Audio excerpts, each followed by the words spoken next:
correction.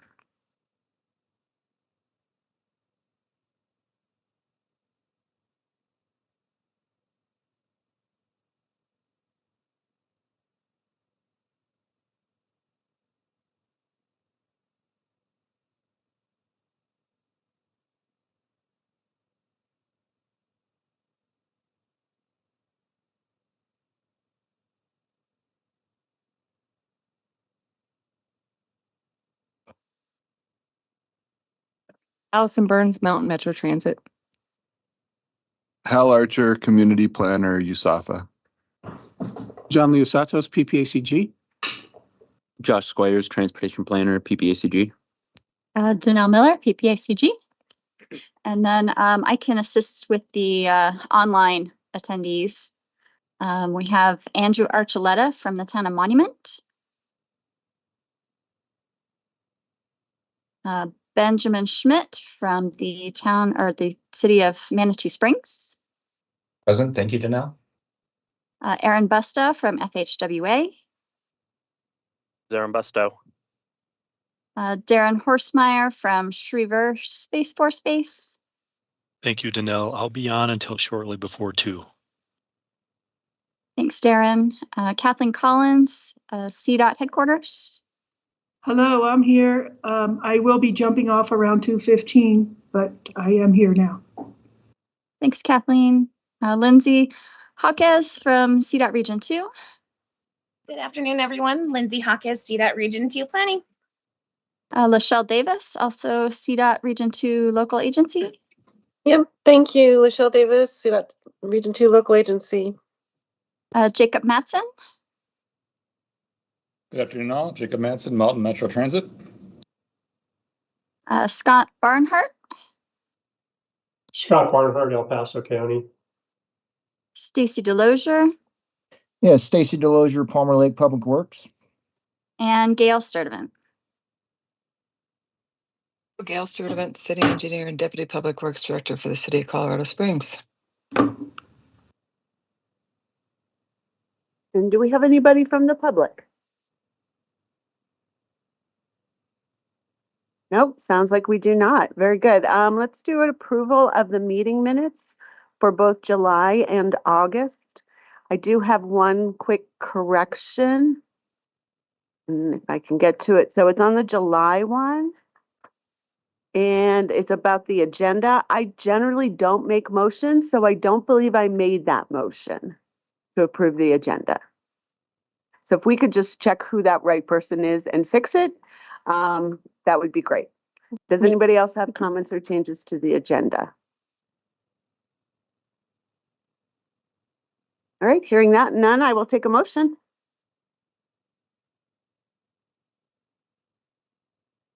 This is Allison, I'll motion. And a second? This is Gail, I'll make a second. Thank you, Gail. All those in favor say aye. Aye. Aye. Any opposed? That all passes unanimously. All right, looks like we have our Board of Directors report. Actually, I think we might have skipped the agenda approval. Oh, I'm sorry. Thank you very much. Agenda approval. Is there any changes to the agenda? Nope, I will take a motion. Victoria, I actually have an amendment to the agenda. I'm sorry. Thank you. What is it? Yeah, so we asked for a standing item. Sorry, I was flipping back and forth through these items. My apologies. Just give me a moment. On item 7C, that was not meant to be a Mountain Metro item. That's actually meant to be a PPACG item. And, okay. And that's not just for this agenda, I think in general for these informational items. It was really meant to be more of a collaboration led by a PPACG transit coordinator on activities that were going on transit-wide for our region. Okay, my apologies. We'll make that correction for the next one. And then when we get to that item, Madam Chair, Lisa, our transit planner is not available today. So if Mountain Metro would like to say anything during that item, great. Otherwise, it'll be a very short item. Or CDOT. I don't know. Could have I guess we Right. can include Yeah. CDOT too. Right, and maybe we can talk about the purpose of that standing item when we get there today. Okay, sounds Because like a good I idea. believe the city of Colorado Springs and Mountain Metro actually requested this in lieu of some regional workshop meetings that were happening. Okay, sounds good. Thanks. So I would so move we've- to approve the agenda, knowing there's going to be a modification potentially for item 7C. And a second? This is Allison. I'll second that. Thank you. All those in favor say aye. Aye. Any opposed? Aye. Hearing none, that is approved unanimously. So now I will jump back in order. Thank you for correcting me, and get to the Board of Directors report. All right, so the Board of Directors, the only transportation related item that the board heard in the August meeting was the revised CDOT 10-year plan, which was approved at the board level, and they thanked CDOT Region 2 for making those adjustments to that 10-year plan proposal. John, am I missing anything? I think that's it. I believe the only other thing was on the consent agenda. We had the UPWP. Yes. So we're thank ready. you. We're ready to move forward. Very good. Thank you for that. Information items. Oh, wait, action items. I'm just jumping ahead and really want to get this meeting over with clearly. Action items. Transportation Improvement Program update, Josh and Danelle. Yep. Please. Well, thank you for being here today, everyone. As you know, we're preparing the new TIP cycle. So in preparation for fiscal year 27 through 31, the TIP process, staff reviewed the TIP policies and procedures. These edits made are mostly for clarity and are not really substantive, but we are asking TAC for guidance and eventual approval. Overall, there's nothing substantive in the edits. There are primarily changes in wordings for better clarity, renaming policies for consistency, and also adding a more detailed table of contents to create a more easier use for the user. First, I wanted to apologize for not using track my changes in Microsoft. There was a miscommunication between John and me. It was my responsibility. And I realized that we created more work for the TAC members. Going forward, I will use those track changes in Microsoft for transparency and easier review, so it doesn't take as much of your time. We received some additional feedback, including several suggestions to improve the clarity and usability of the policies. So one recommendation was to add a short description of what the TIP and the LRTP are in the introductions, so that readers who may be less familiar with these processes can better understand the purpose of the document. Another point raised is that policies 9.3 and policy 19 are very similar in scope, referring to cost overruns, and it might be redundant to include both, so possibly consolidating these into a single policy or cutting one would reduce confusion or improve readability in the policies.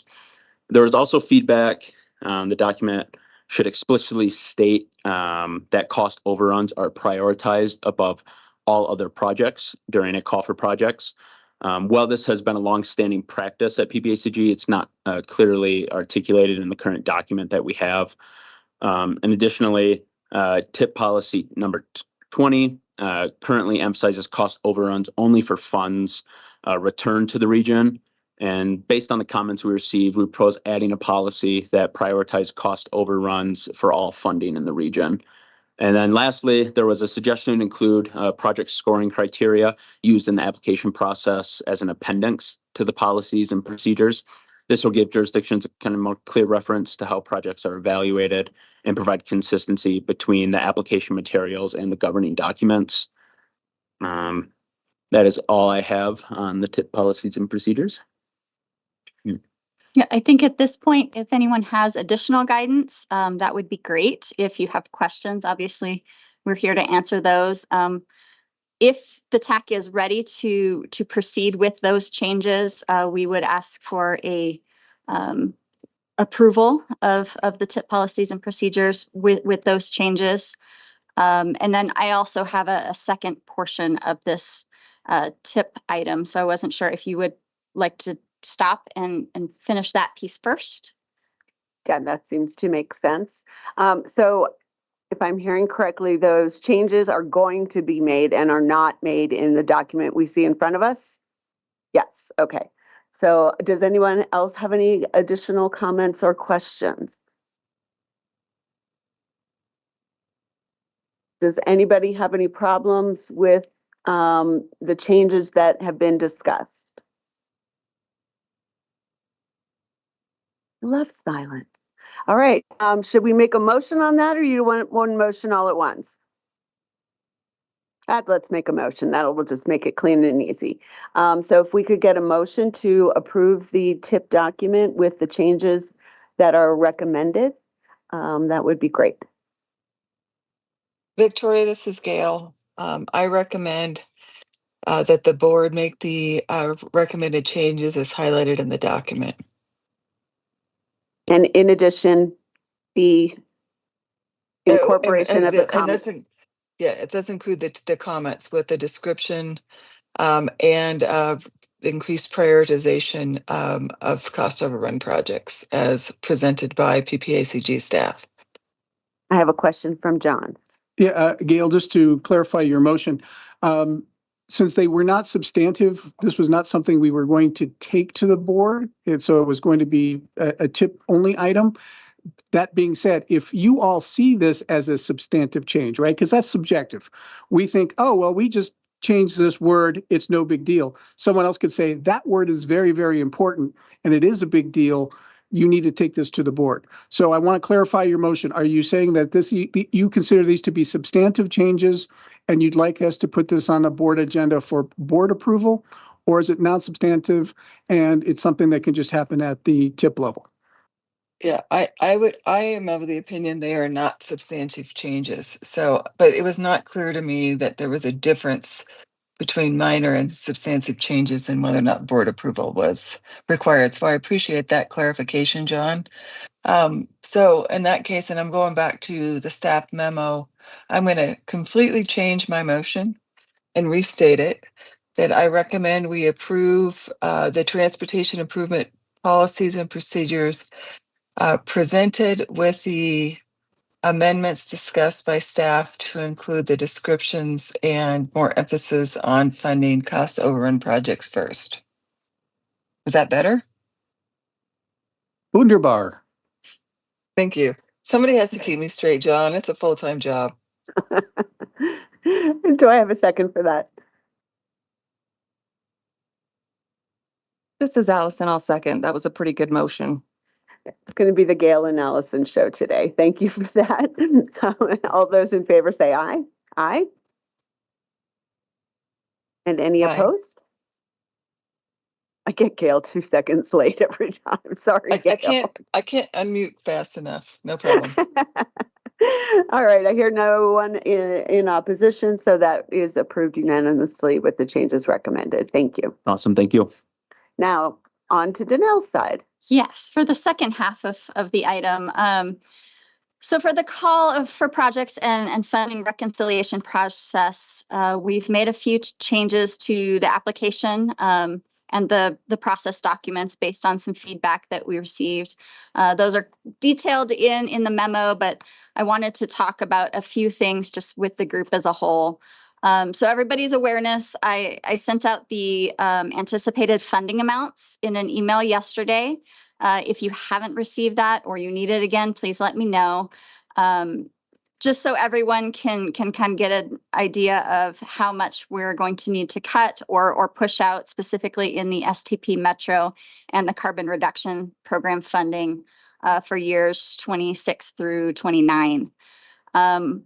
Also, we have a little more TAP funding than we originally thought we would. This is partly because there is a closed Manitou Springs project that returned some TAP funding, and then also that Woodland Park project that was canceled, the sidewalk project that was canceled several months ago. That money is now represented in that table.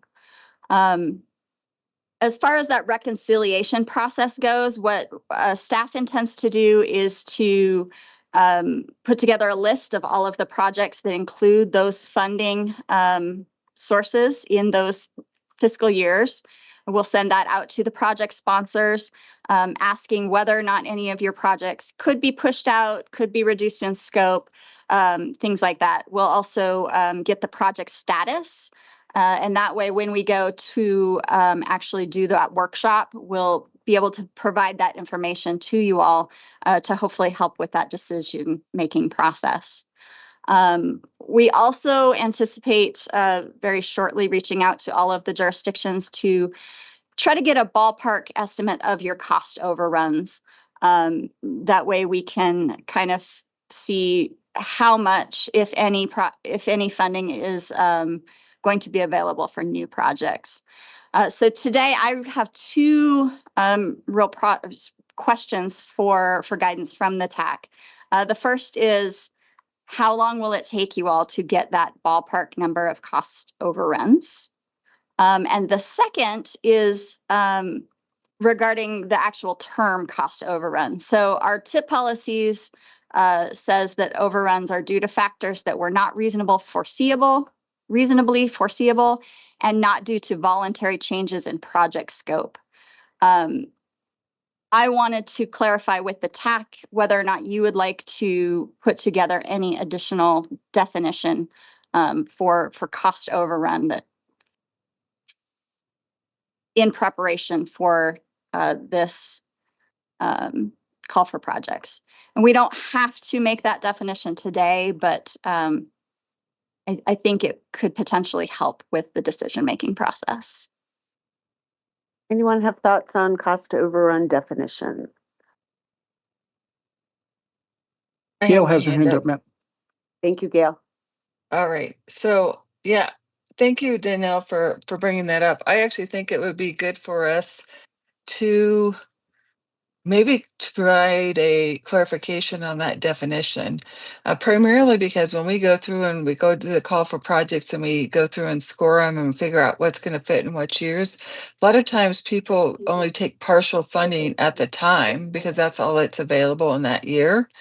And I think that they've already presented what's anticipated to be the cost, but they get kind of locked in. So I think if it's something that was originally presented in a previous call and not previously funded, it should be considered as part in that cost overrun bucket. Does that make sense? Am I explaining that well enough? So if it was a project submitted but not funded at all, or only partially funded? Only partially funded. Okay, I'm with you there, and I agree with that. Yeah, and I'm just gonna, I don't know if this happened or not, but just make up a scenario. Let's say Woodman Road was going to cost $10 million, but there was only $8 million available. And we agreed to take what was available at the time, but knowing that still was not going to fully fund our project, we'd like to be able to be considered in that cost overrun bucket. That makes sense to me. Does anybody have any objections with that? And personally, with that one change, I'm happy with the description as it is.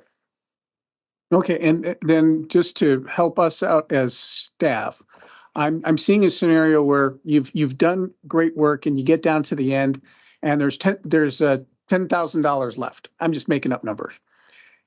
If we can make sure that we don't say, hey, how about I take 5,000 and you take 5,000, then all of a sudden that. So if at the end of the process you can remember that you are fully funding in future years whatever project gets a partial, then that's fine. But if everyone sort of gets in under the nose of being like in the tip and you have a few dollars, but it's a much larger project, then all of a sudden we have a situation where we will have more projects and cost overruns than we will funding, and we will have to back up quite a few years. And the problem with that, and I'm not trying to be difficult, is that, again, remember, in theory, as federal funds are given to us, they're supposed to be spent in that year. So we don't want to have any policies that would encourage stockpiling of funds, right? I got 5,000 this year, I got 5,000 next year, I got 5,000 following year. Well, all of a sudden, you're trying to piece together a Franken project through all the little funding remnants, and at the end, you still can't go to construction, and those funds roll over. And we've been working really hard to get rid of funds. So just from a staff perspective, if you can either in the policy or just make sure the people around the table know, as you're finishing up and you've got everything funded that you want and you got some money left over, and like back to Gail's, well, can we put some money on Woodman?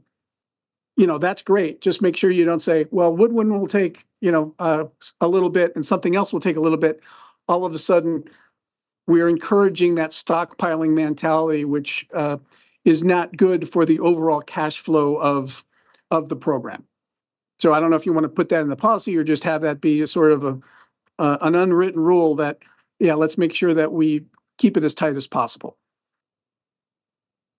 All right, so let me make sure I understand. So when we submit a new project, it goes to CDOT for review of reasonableness of cost. Mm-hmm. And so I'm from what I'm seeing, the cost overrun is, okay, we thought it was reasonable at that time, and then prices have gone up 40%. Now we don't have enough money for it. But so what you're saying is you don't want us to take like little pieces of cost overruns just to keep the project going. Right. Yeah. So from what I'm trying to say very awkwardly and poorly, I believe, is that it's great to do that for one project, but try, and again, this is a request, and again, you guys make your policy however you want. But if you do it for multiple projects, that will be encouraging then the sort of the stockpiling of funds, which is a risky practice that this region should not take part in, especially with the volatility, I used the big word correctly, of what happens at the federal level, especially every time we get towards a reauthorization, where they remove account numbers and then they take those funds and they create a new account. And then those monies basically then just disappear. Sometimes that doesn't happen. Sometimes we're good. But remember, transit's a different animal. It's the year of apportionment plus 3. Other funds, the year of apportionment, we're supposed to be sort of not necessarily spending, but obligating. And then once it's obligated, you can draw it down. And if you are trying to roll money from one year to another, the only reason that can happen is because CDOT is spending our money out of that bucket and then replacing that bucket. This is a generality. Aaron, you don't need to correct everything I'm saying, but that's basically how it works. So we want to make sure that we don't have any policies that encourage the stockpiling of funds over time. We should pick projects, get them funded, get them built, and not have a rolling pot of monies that are rolling over. That's all I'm awkwardly trying to say. So I'm not sure how we would put that into a policy, but I also recognize that sometimes we have to split projects over more years than we would like to because of fiscal constraint. Yes. So there's a balance to be made there. As long as that's being considered, however you guys want to do it, unwritten policy, or if we can come up with some language, that's fine. And again, I'm not trying to be, again, this is your process, and so I'm not trying to get too pokey into it, but I think that's just something that needs to be considered. Otherwise, there is risk in future years. Does anybody have any thoughts on whether or not we make this a policy or if it's just sort of an understood procedure? I would be okay with it being an understood procedure. I think this is a really valid point, and I'm not trying to get us in trouble and not do the right thing. I just want to make sure if there's going to be cases where they are going to split, but I've seen the opposite case that John described. So I'm okay with it being in written. Maybe we can just ask you to summarize that in the meeting notes. And that we'll have some documentation then. Does that work? I think it works here and at Woodstock.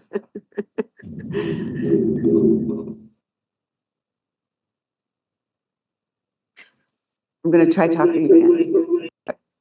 Whoever has their mic on and is not talking, please turn it off. Yeah, it was my computer and I'm not sure why, so I just left the meeting altogether. Okay, I think we're good now. I suspect Cyberdyne Systems is taking over. And Janelle, when we're talking about the workshop and the spreadsheet that you sent out, I had made the suggestion that we just backfill any of the carbon reduction money with the extra TAP money. Are we okay doing that? Do we need to vote on that? How? It just seems to make sense. Yeah, if you guys are okay with that. Again, you're not going to vote on anything until it goes through the workshop. So we can populate the pre-workshop thing with that.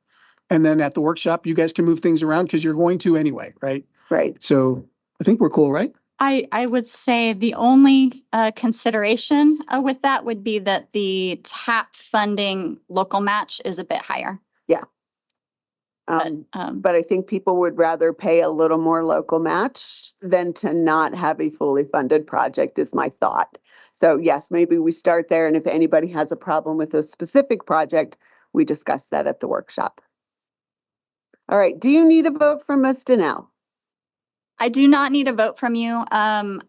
If you have an idea of how long, what the deadline should be for us to get information on that, just a ballpark of cost overruns so that we can say, hey, we think there'll be money for new projects, or we don't think there'll be money for new projects. Is a couple of weeks possible, or what would that timing look like? So personally, I pretty much have mine put together. So a week would be good for me, but how about other people around the table? Or online? I would say a week for us too, however Land's out and she probably wants to review it. So we might need to just give a little buffer for that. Yeah, I think we're going to need probably at least 2 weeks with just people in and out. Wouldn't you think, Allison? I think that sounds good. Okay. And I'm also short on staff too, so I could also use the extra time as well. No worries at all. Sounds like 2 weeks. Perfect. Thank you so much. Thank you. All right. Our next item is, I believe, Mr. Will and Regional Data Services. Am I right there? Since I don't have the agenda in front of me. I believe so, yes. And as the kids would say, go, William, go, William, go. Was that hip enough? No? I think it was like 80s hip, but That's where John lives. ask me why I know that. Rent free every day. Thanks for that introduction, John.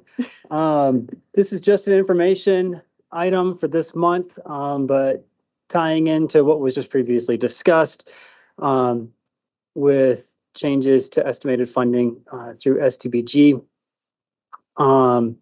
We wanted to bring it to your attention that previously we had discussed renewing our regional streetlight contract. Colorado Springs has agreed to pay the entire local match to keep that contract going. However, that $240,000 that would come out of STBG then just adds to the projected shortfall. So that puts kind of a new kink in things. And so before we proceeded with the renewal, we wanted to bring that before the TAC, again, as an information item. It will be something that has to come up in the future as an action item on whether or not to allocate those funds or not. Also, TAC had instructed us a few months ago to see about pursuing software for potential traffic safety and crash data improvements that we might be able to make. So we put together at the suggestion of TAC something called an RFI, just a request for information. So there was no funding or anything promised or anything dedicated to this, but we wanted to see what was out there in terms of vendors and solutions that we might be able to take advantage of. We have 5 responses So if anybody is interested in reviewing that, I'd be happy to share those responses. And then for those that are interested, we can also work with you to schedule demos if there's any interest. Again, with potential STBG funding shortfalls, I'm not sure if this is still going to be something that we want to pursue, but if we wanted to take a look at just see what cost estimates are and potential benefits, let me know. I'm happy to share with anybody that's interested who responded to that RFI, and like I said, even put together some demos if there's enough interest. So, Well, did they provide cost estimates with their RFI? most did not. Most did not. And I was wondering if there was a ballpark we were looking at, and that might help us make a decision. I think we have a ballpark from, I want to say 2 of the vendors, but again, because it wasn't an actual RFP, there's nothing locked down, but I think some of them did include a ballpark, as in like a potential from this amount to this amount, but off the top of my head, I don't recall. I couldn't even recall exactly which one of the responses had that, but they did give us one of them gave us a ballpark. Okay. I'm going to make a shout out to Scott and see if he would be interested in looking at those. This is Scott. Yes, I would absolutely be interested in reviewing those. Thank you, Scott. I appreciate that. Anybody who's interested, like I said, just shoot me an email, or if you don't have my contact information, feel free to email Danelle. She can pass it along and I'll be in touch. And like I said, I'll send it out to everybody, and then we'll follow up perhaps in a week or 2 to see if there was enough interest on anything to pursue a demo. Any other questions on either of these information items, either the streetlight or potential crash data? Does anybody have thoughts on whether or not we want to make these set-asides in years we have to reduce funding? Just curious. Anybody out there?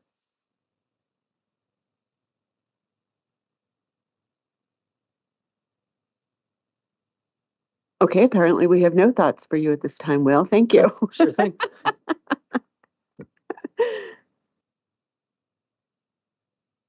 All right.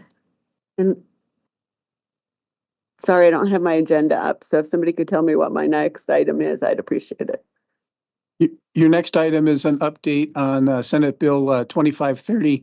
That is the mode choice admission reductions bill, where again, using the MPO as sort of the base, having jurisdictions provide information, and then we would then report on potential gaps in sidewalk, bicycle lanes, and transit. Danelle, are you ready?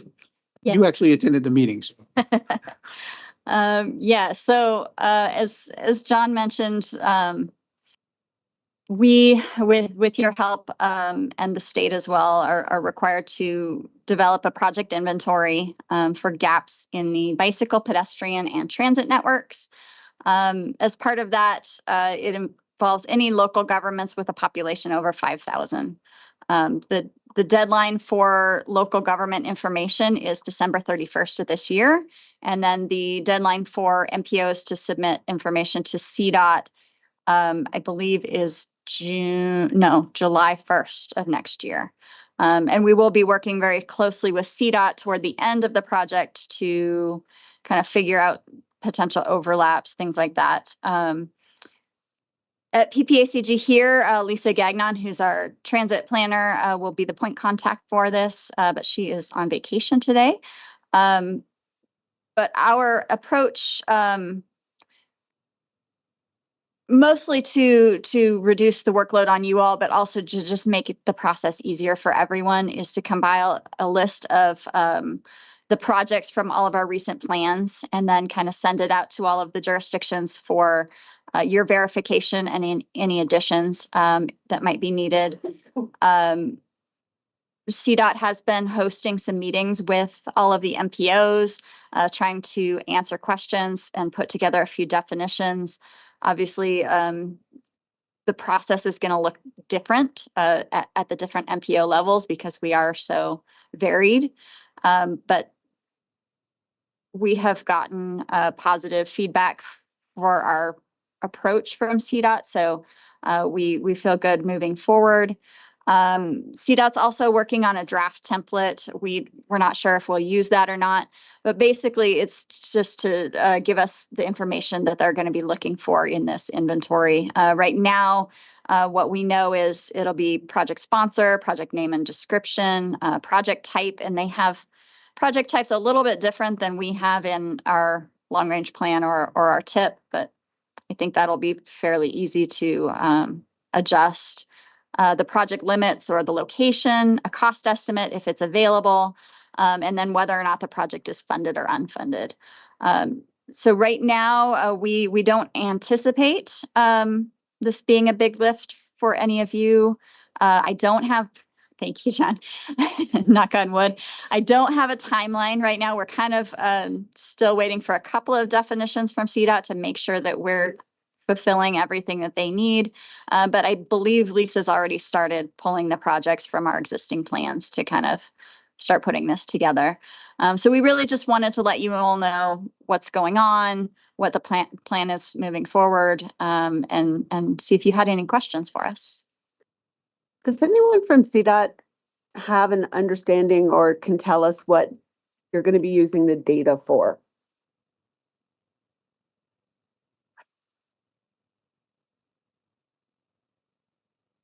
This is Kathleen Collins. There's a good presentation that was given at statewide MPO, but if somebody else has more knowledge than I do, please do step in.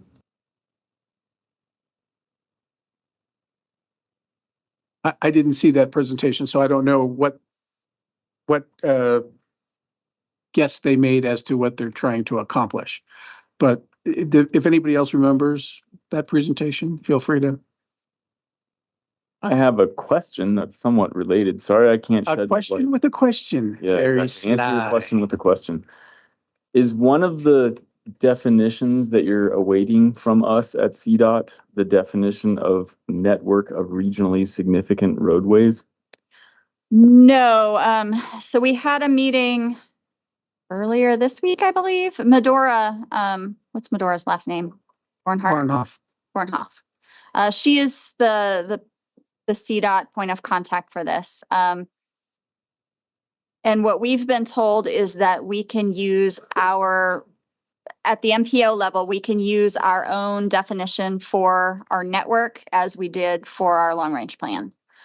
So we're not super concerned about that at this point. It's really what we've been told thus far and what we were told at statewide MPO is that the gap portion of what they're looking for is at least in part financial versus what's been funded versus what's unfunded. We're not 100% sure that covers everything that CDOT or the state or whomever is going to be looking for. We do have the slides from statewide MPO. We can share those with folks. But aside from developing a statewide kind of gap analysis, I think that's the overall intent as we see it right now. So the bill that did not necessarily come from legislatures. It was written by another group, and then the legislature ran it for that group. I suspect this is step one in future legislation whereby they will try to channel funding to actually make some of those projects happen. Because I'm kind of a skeptical jerk, I will point out that this was the same sort of thought process under the GHG where they said, we're going to give you all this MMF money. And then they just took all the MMF money for a couple of years. So you guys can decide for yourself if I'm a conspiracy theorist, picture of me with red string on a board, or if in fact I am mistaken. I'm not mistaken. Is there anybody at CDOT that can answer that question? Well, I was just going to volunteer without her knowing this. I'm happy to bring Medora back to the group to address these concerns and to give you a better answer than I am not equipped to give you right now. That would be fine, or an email from her that we can stick in a memo is also fine too. Any other thoughts or comments on this topic? All right, very good. So now I think we're moving on to information items. We did Will already, Senate bill, transit updates. And Gail, would you like to start with what you think the purpose of this item should be? Yeah, thank you. So this is where I really wish Lan and Lisa could maybe be here, but and John, I may need to help me fill in the gaps, but I think it was about 2 months ago, there was a regional transit meeting that had Mountain Metro, myself. We were the only two people that were members of the TAC that were involved in this. Actually, I take that back. I believe Jeff was actually there as well from CDOT. They talked a lot about transit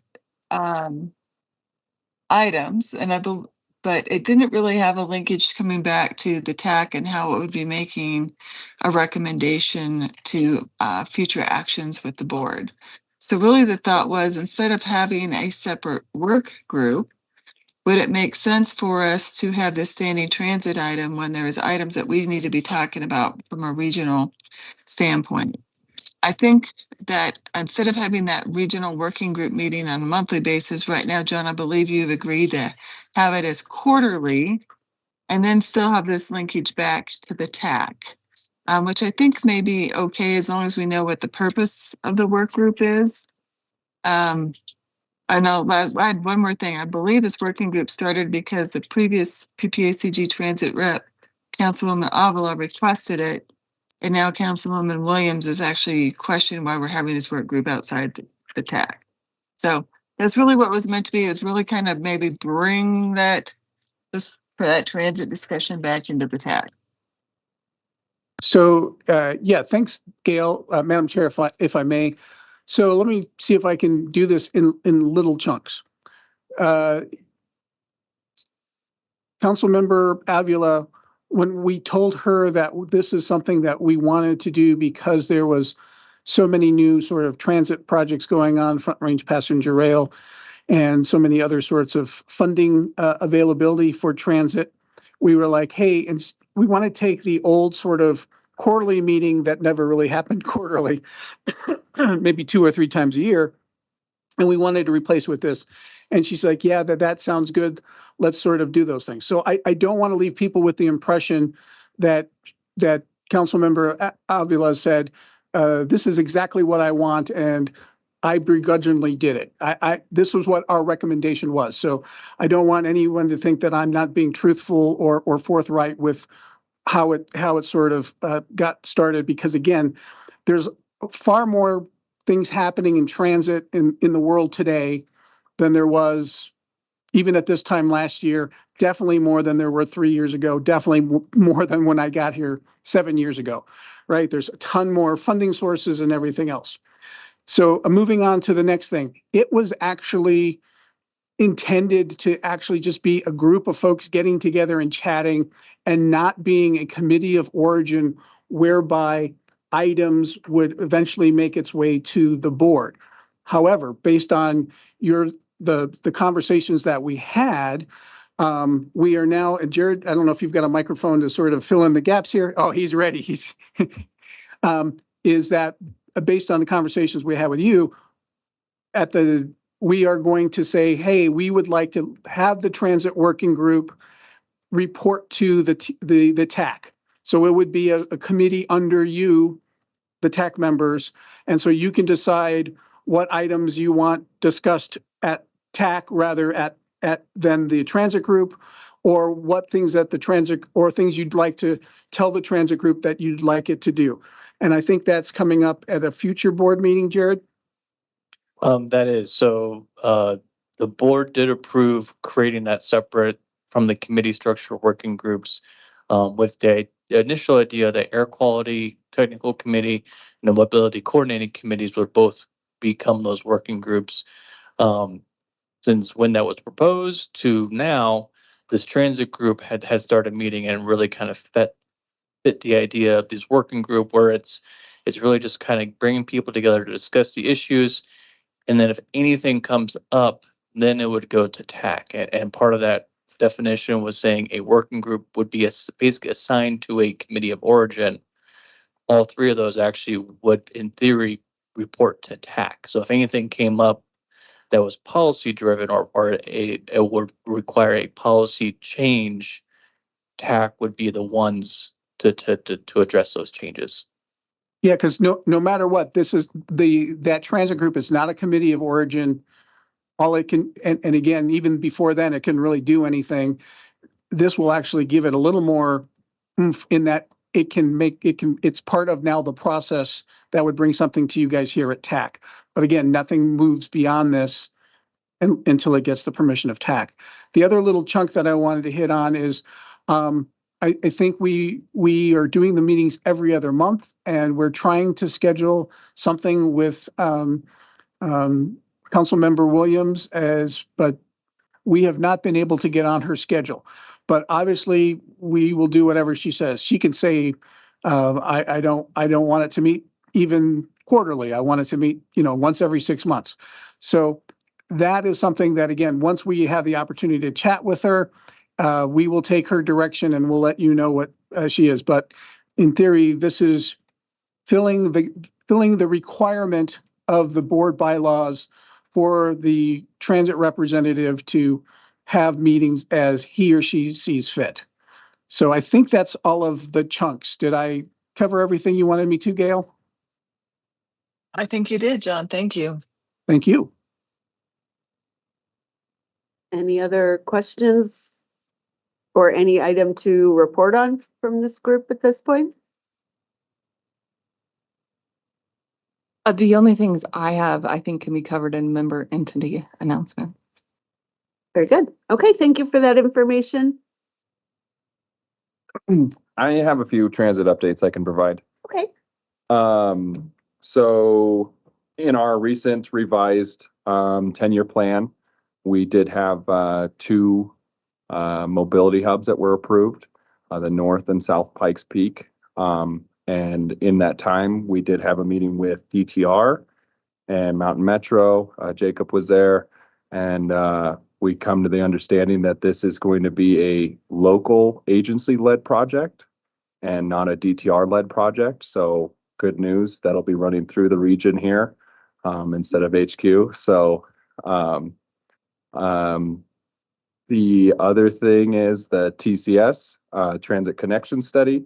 We are working with, CDOT is working with Lisa here. George and myself are going to be doing a TCS update here at the next TAC meeting in September. So we'll give you guys more information on that. They're in the final draft of that, and hopefully that'll show the main line going past all the way through down to Pueblo. So some good news there for us on in the southern part there. Front Range Passenger Rail is happening. They are looking at 2026 as going to the ballot for a measure. So be aware for that. They'll be on there. That'll be to fund both portions of Front Range Passenger Rail. So be looking at on the ballot. So is that north to Fort Collins and south to Pueblo? South to Pueblo, correct. Thank you. So from Fort Collins to Pueblo there, and that'll be funding the rail upgrades and the rolling stock. The mountain rail, I know we're not in that district, but that is moving forward at pretty rapid pace right now. So that is a state only funded program right now. So that's kind of why they're moving a little bit faster than the Front Range Passenger Rail, where they have to wait for FRA's approval on a few things. So I believe that is all the updates that I have right now for transit. Thank you. So, Madam Chair, I see that Gail turned her mic on, and so if she's got a question, I'd rather she go first because she's the member, I'm just staff. But I do have a question and a statement if Gail doesn't have anything. Yeah. No, I did not mean to turn my mic back on, John. Thank you, though. I appreciate it. Okay. So the question, Scott, is when we say that the the mobility hubs are local projects. That means that they're not necessarily going to have stops from Mustang or Outrider, and so it'll be up to MMT to make those connections. Is that right? Yeah, John, that's a great question. Yeah, so at this time, we as DTR want to plan for future busting service there, but currently it'll just be the locals service right now, and then future regional and interregional. And then I had a comment that I've already forgotten. Yeah, don't get old, kids. I might chime back in a minute, but yeah, I literally can't remember what I was going to say. All right, well, is there any other comments from CDOT? Moving on to D. I did want to mention one thing, that busting service is not tied to the funding. So the funding is secured no matter the service. Good clarification. Thank you. Oh, just so you mentioned Front Range Passenger Rail. Help me out, Danelle. It's not September, but October, I believe Front Range Passenger Rail folks are coming to make a presentation to the PPACG Board of Directors. So if that is something, I think most of you are get the Board of Directors notices, but if you don't, let us know. So you might want to tune in. Is that correct? October, what? October, right. Yeah, it's the October meeting, which would be second Wednesday. Second, what? 8. Thank you. Yeah, October 8th at 9 a.m. is when our board meeting starts. And so it's here, but it's also virtual, so you can just tune in if you want, or even watch them on the YouTubes like you kids do. We have a PPACG TikTok. No, we don't. So any other CDOT updates? Jeff? I was curious if this was my turn.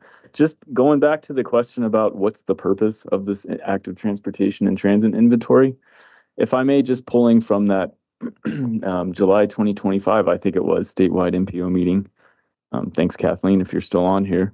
But in that presentation, just a couple of notes here. On or before October 31st, 2026, CDOT and each MPO shall report to the Transportation Legislation Review Committee, the TLRC, on the inventories created pursuant to subsection blah, blah, blah, including an assessment of existing and potential funding sources for the projects listed in the inventories. And furthermore, CDOT and MPOs shall use the inventories created pursuant to subsection blah, blah, blah, to inform the regional and statewide transportation plans, TIPs, and transit service plans. So I'm thinking that this will help us inform future planning efforts and what to include.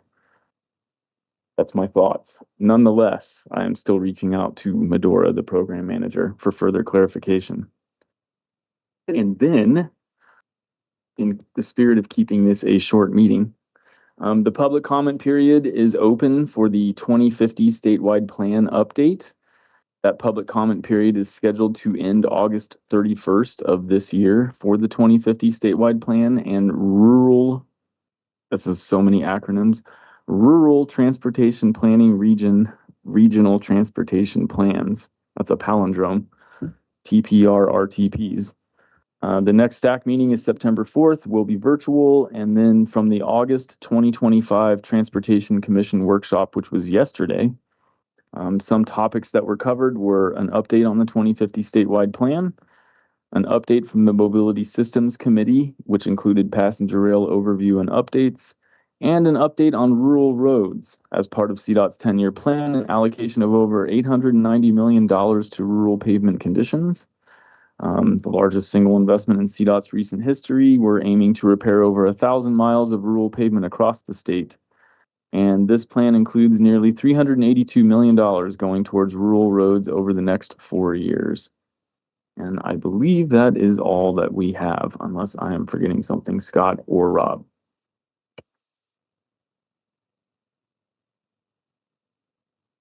Okay, hearing nothing, I will move on to member entity announcements. Thank you, CDOT. Alex. This is Allison from Mountain Metro. We have a couple, and I think Jacob will chime in, but just that we have 4 of our 6 hybrids on the road, so that's super exciting. We're going to get another 6 come springtime next year, and we have a order of 7 diesel getting ready to. It's made it through pre-award, so new buses on the road are always exciting for consistent services. Any other member entity announcements? This is Jacob with Mountain Metro. I'll just give a heads up that our public comment period has ended for our fall service change that ended on the 14th. We anticipate getting out the final service change notice in the next couple of weeks here, sometime in early September. And the biggest change is we're starting to provide that additional service to the Dilla Mobility Hub with our Route 33. So that will kick off this fall, amongst many other changes, but I won't list them all off for you right now, but that's the big one. Thank you. Great. Thank you, Jacob. Anybody else with member entity announcements? I have one, Victoria. Please, Gail. Yeah, if you have not had a chance, Congress is going to be considering the surface transportation reauthorization.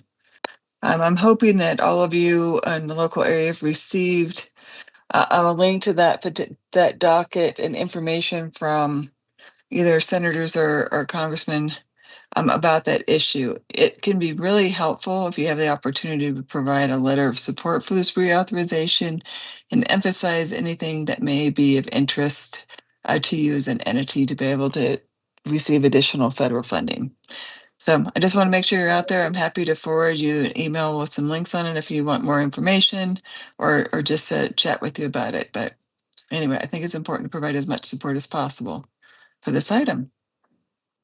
Thank you, Gail. John, would you like to chime in on that too? Yeah, and thank you, Gail. First, before I get too far and I forget, thank you, Victoria. You were the one to tip me off on this in the first place so we could know to sort of move forward. But the thing I did want to chime in on, the deadline was originally yesterday, I believe, but it's been extended 3 weeks. Is that right? To September-ish. Yeah, it's been extended. So if you're hearing that, you should do this, and you're thinking, well, I heard about it, but the deadline's already passed. It has not. So you have plenty of time to do it. And I thank Gail for your leadership. Again, reach out to Gail, see their letter, the PPACG letter. Victoria has done a lot of research on this as well.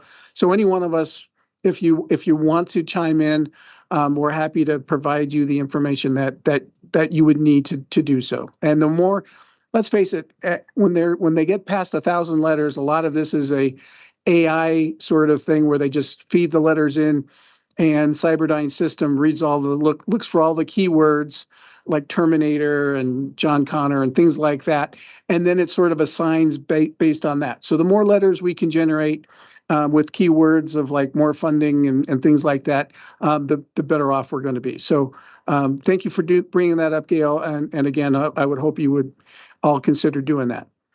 I have one other thing. Oh, yeah, go ahead, can Gail. I just add one more thing Yes, before we please. leave that topic? Not only does John have a copy of our letter, but I have a copy of the long form and the short form letters that were drafted by NLC in conjunction with, I can't remember the name of the organization, John. It's the one that oversees all the MPOs. It was in a lot of collaboration with the county's organizations as well. Yeah. So it is not siloed, but since most of us are here are with cities, so that is a good source for you to be able to pull information from if you want things that you could tailor things specific for your organization. Go ahead, John. Yep. One other quick item, and Jared, get the microphone ready. You might need to jump in. When Drive Smart Colorado came here, we said, hey, you should all jump into the Drive Smart meetings. So we sent you all the invites, but since we sent you all the invites, 3 or more of you constitutes a quorum, or 4 or more of you constitutes a quorum. So we posted it. And when you post it, nefarious people who have nothing better to do than disrupt meetings with, I can't even bring myself to say the word pornography. Oh, I just did. It happens, right? So the last meeting got sort of Zoom bombed or whatever we're calling it. So I think what we'd like to maybe consider, and then you jump in if I'm saying this wrong, Jared, is at a future meeting or something, we could just bring this up, maybe even put on a consent, but instead of saying all of you when invited, you guys just pick 2 people to be your representatives, then those are the folks that would go to the Drive Smart meetings, and then therefore we don't have to expose ourselves, pardon the pun, to any sorts of nefarious Zoom bombing. So Jared, did I kind of get that right? Did I say it in the most legal correct way, or is there something else we need to do to protect ourselves? Nope, that is correct. 3 is the magic number. So if it's 1 or 2, we're good, but 3 is what jumps it up to a public meeting. So if we could do 2 members with 2 alternates, because I wanted to go to the last meeting and now, gosh, I'm really sad that I missed it. If we could have 2 members and 2 alternates for when other things come up. Yeah, and I think we just have to make sure that that if the 2 are online, the other 2 either don't, or we have your permission for Jared to say, hey, yeah, we already have 2 on here, hang up. Yes. Jared's like, I think I can do that. Okay. He's so anyway, and again, I don't think that needs to be an action item, but we can bring it back and put it on the agenda in the future, maybe a little consent item or something. But I did want to sort of say, yeah, we want to have the meeting be open and everything else, but it becomes a problem when it gets posted, because then people can just pick it up and by its very nature, it's an open meeting. So it's very hard when some no name comes up. It's very hard for Jared to say, I'm not going to admit you, or I'm not going to give you sort of. So this would make things easier on us. Thank you. All right, we talked about a lot of things for items for the future TAC. I know we're trying to get onto, so we're just going to skip over that since we already talked about it. And I will adjourn this meeting. And how about a 2-minute break? And then we can do the regional streetlight demo. Cool, thank you. Very good. We are adjourned. And just for anyone online, you will need to exit this meeting and join the other Teams link. If you, for some reason, don't have that meeting, please email me and I will send it to you.